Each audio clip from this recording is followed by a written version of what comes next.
రామః. అందరికీ కూడా అత్యంత ప్రియమైనటువంటిది రామనామం.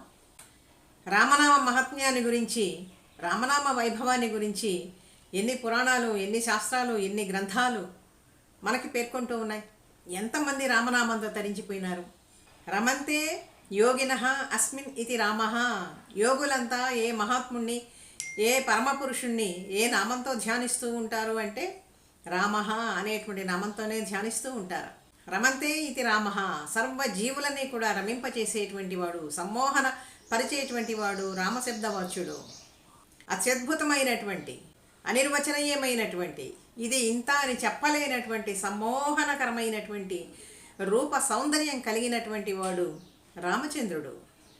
రామ ఏవ పరం బ్రహ్మ, రామ ఏవ పరం తపః, రామ ఏవ పరం తత్వం, శ్రీరామో బ్రహ్మతారకం అన్న ఉపనిషద్ వాక్యాన్ని అనుసరించి శ్రీరామచంద్రుడే పరబ్రహ్మస్వరూపుడు.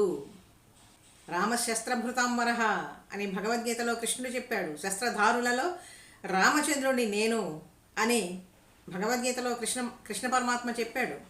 ఓం నమో నారాయణాయ అనేటువంటి అష్టాక్షరీ మంత్రంలోను, ఓం నమ శివాయ అనేటువంటి పంచాక్షరీ మంత్రంలోను, రా అనేటువంటి అక్షరాన్ని నమశివాయ అనేటువంటి మంత్రంలో మా, ఈ రెండింటినీ గనక కలిపితేనే రామ అనేటువంటి నామం ఏర్పడింది.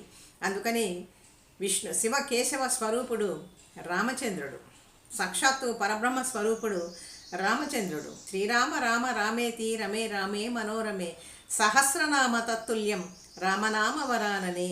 విష్ణు సహస్రనామం అంతా ఒక్క రామశబ్దంతో సమానమవుతుంది. రామ రామ రామ అని 3 సార్లు అంటే చాలు అని చెప్పి సాక్షాత్తు పరమేశ్వరుడే ఉపదేశించాడు. అంత శ్రేష్టమైనటువంటిది రామనామం. రాముడు అందరికీ కూడా సుఖాన్ని, శాంతిని, సంతోషాన్ని, విరామాన్ని, విశ్రాంతిని అనుగ్రహించేటువంటి వాడు. ధర్మజ్ఞులలోకెల్లా అత్యంత శ్రేష్ఠుడు. శృతి స్మృతి పురాణాదులన్నీ కూడా భగవానుడి యొక్క ధర్మాన్ని, ధర్మశాసనాన్ని కూడా అవన్నీ చక్కగా వివరిస్తూ ఉంటాయన్నమాట.